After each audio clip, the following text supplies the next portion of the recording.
Ladies and gentlemen, boys and girls, men who act like children of all ages, my basement is proud to present to you the greatest podcast that you didn't want or ask for, the MoY Ploy. I am your host, Jake the Gluten Freak Harris.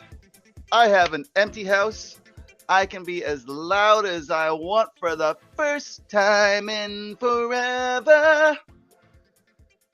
Oh, it feels good. Feels good to celebrate a win. Feels good to shout.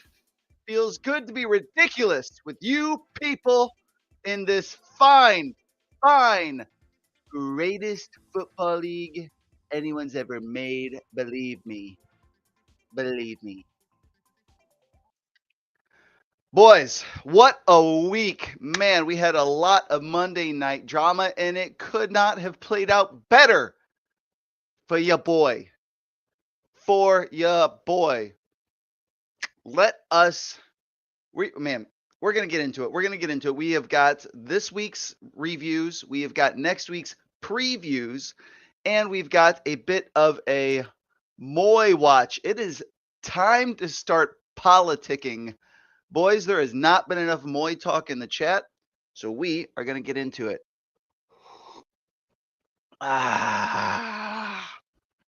Yeah. All right, let's take a look at last week's games. Boop. We had myself, Jake, the Gluten Freak Harris, up against Eddie. Don't call me sweaty. Don't call me pathetic. Kamara Sutra Disler. And oh, baby, does that scoreboard look so good? Yeah. Give me the dub, boys. Woo! Still in it. Excuse me, Eddie. You are in my way. Let me just let me just jump up past you there in the rankings there. Just a little right up past you. Pardon me. Don't mind me coming through. All right. Next we've got Turn Your Head in Golf up against Brent Tent. The reigning MoY goes down. Man, this really is. Everybody's still alive. Nobody has been mathematically eliminated yet, thanks to Ray's comeback of starting 6-1. Whatever the fuck you're talking about there, Ray. Then we've got Peter Cheater Pigu Hot Sizzle O'Donnellsons of MoY Ploy passed up against Ray the Rat Brained Mert Squirts. Rat Brain goes down, gets absolutely crumped by Pigu.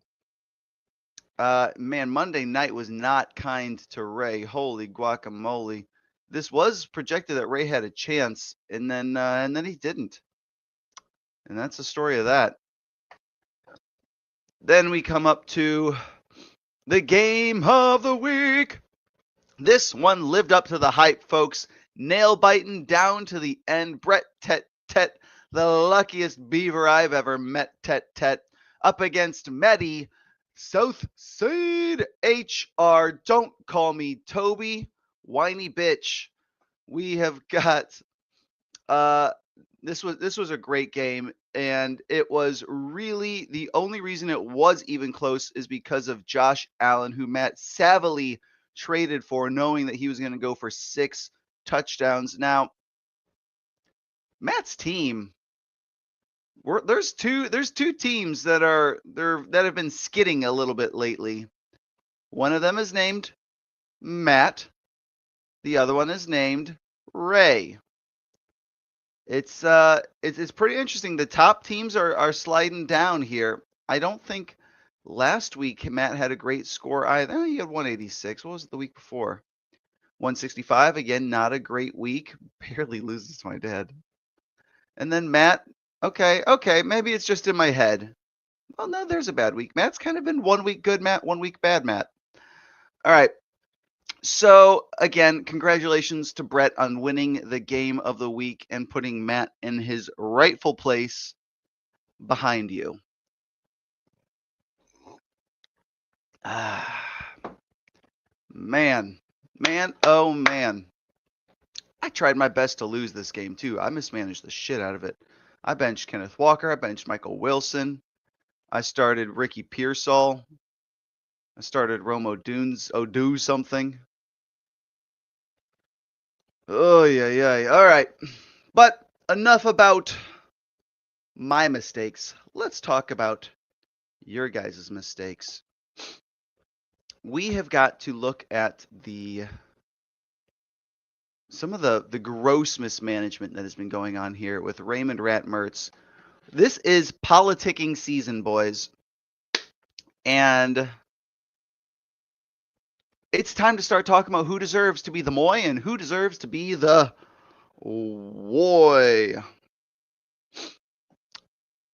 I gotta say, Rat's comeback, he's really making a very strong comeback case for WOY.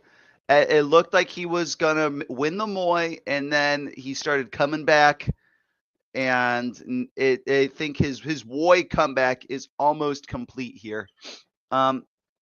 Rat is currently sitting at sixth overall in total points scored. And yes, he has slid behind Brent Tent in total points scored, which is honestly pretty wild. To be 5 and 6 and to only be in 7th place is pretty crazy for this league. Man, my nose just started running out of nowhere. What the heck? Please stop.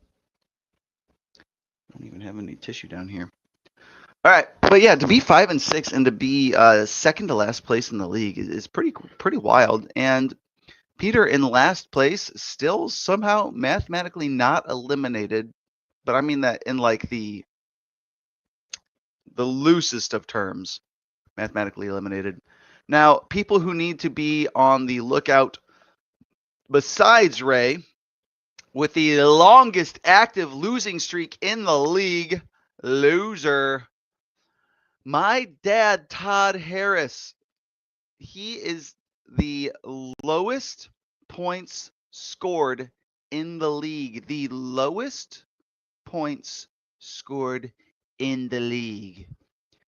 And he is somehow clinging on to 4th place with a 6-5 record, winning record, barely hanging in there. Some other notable performances that we need to bring up. Brent Tent, Mr. Not Last Yet. We wrote him off, but he didn't write back, though. Brent has been surging.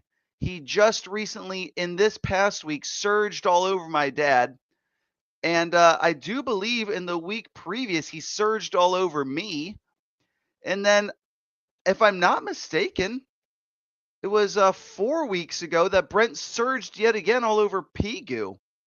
This guy has been surging all over this league, and he is hoping to keep that surging streak alive. And he has got a very, very difficult matchup up against the longest active losing streak in the league.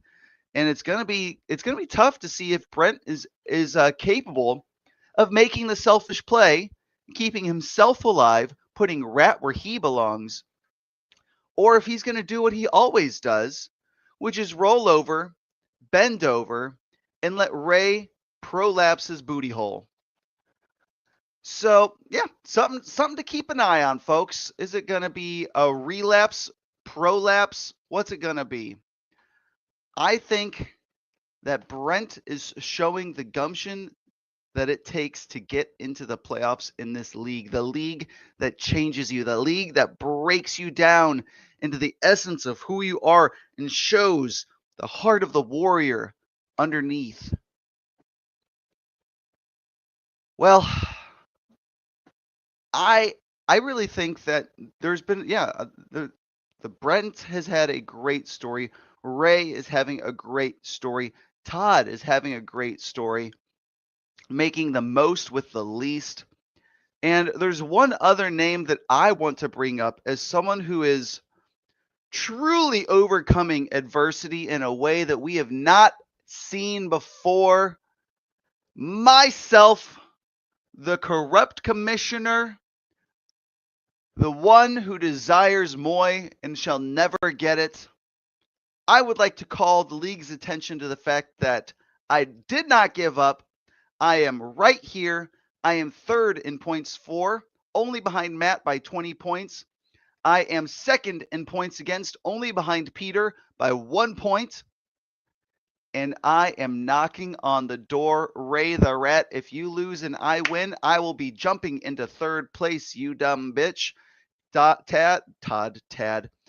Dad, if you lose, I will be jumping you. You wanted me to trade you all of my good players because you thought my season was over. Well, guess what? Knock, knock, motherfuckers. I'm right here. Matt, if you lose and I win and I outscore you by 20, I will be jumping into up to as high as second place.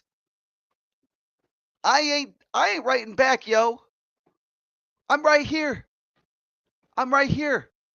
Brent is right here. Eddie is right here. Peter is somewhere back there. The four of you cannot be comfortable, except for Brett. Brett's got to be feeling pretty comfortable.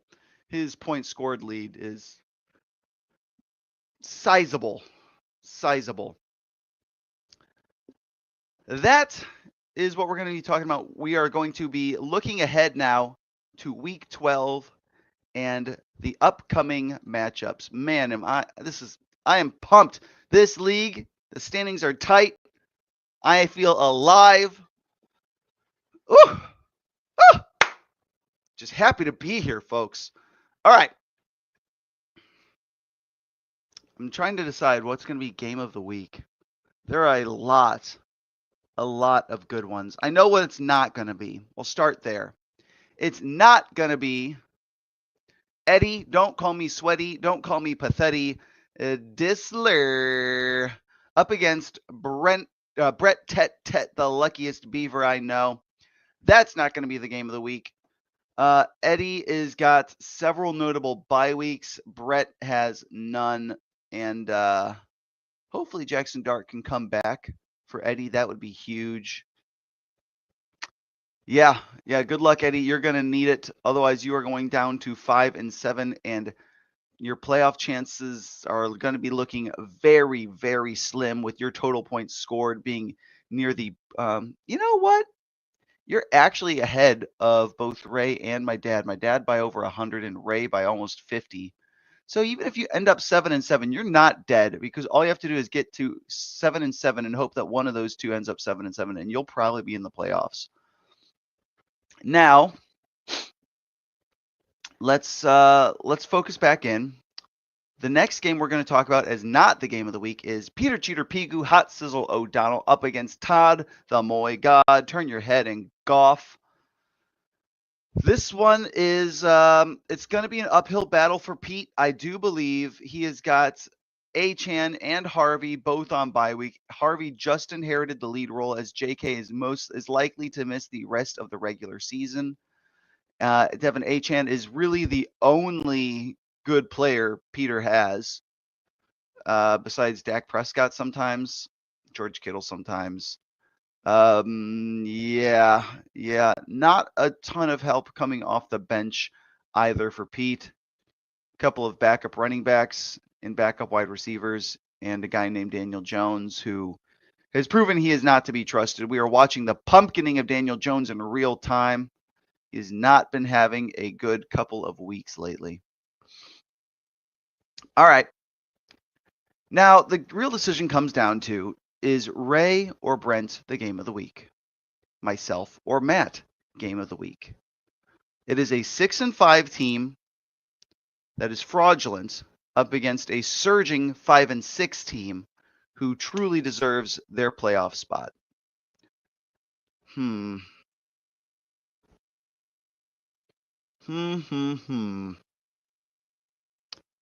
know, I'm sick of pretending like I am not the heart and soul of this league. I'm going to give game of the week to myself.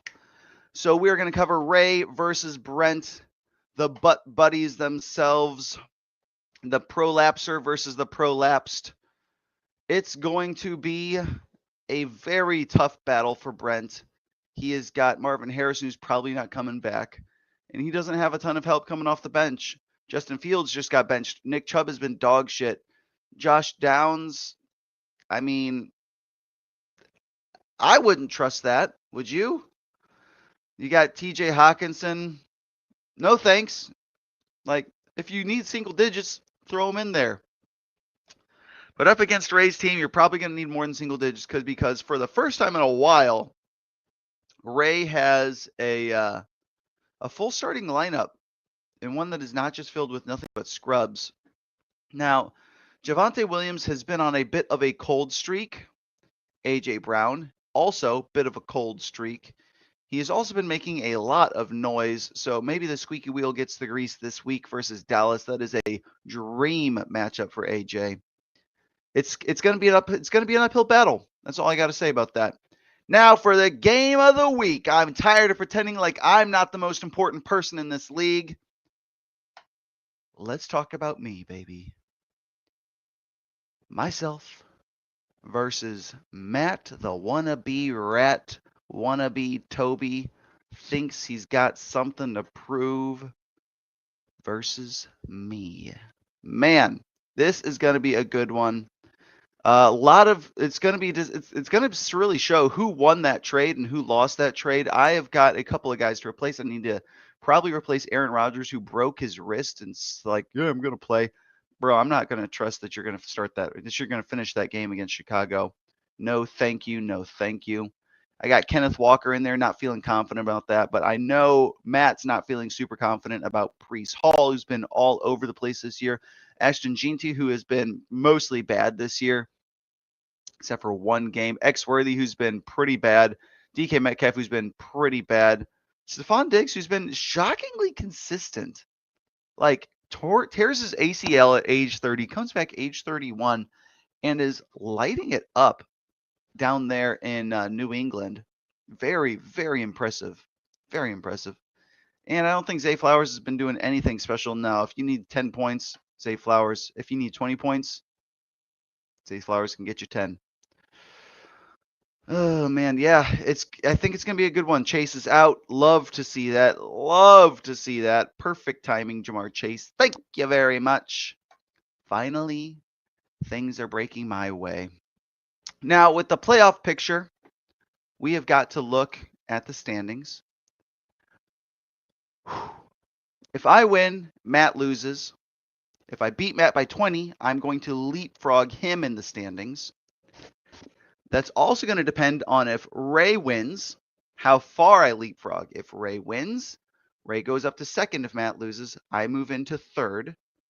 But that is only if my dad loses.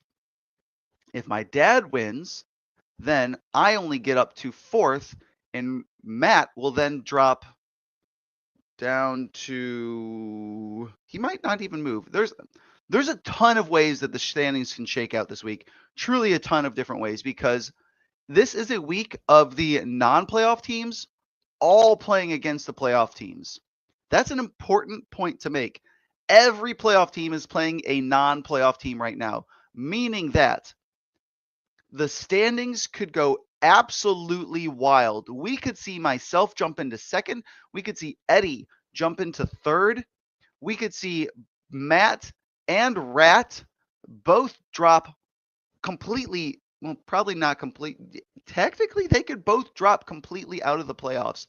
Eddie would have to have a massive performance. Matt would have to have an absolutely bed-shitting performance. However, it is possible that Matt drops out of the playoffs this week.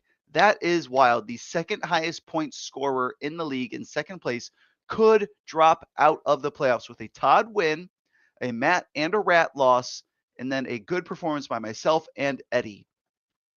This week is completely up for grabs. There's honestly not even much point in looking into the future to say like how things could shake out after this week, because this week is going to stir so many different things up. We're getting close to 20 minutes. I'm happy. Y'all happy. I love you guys. I will see you guys in the next one. Peace out. Love y'all. Suck it, Eddie. And Matt, get on your knees, say your prayers, and open your mouth, because you are about to suck it. Peace out.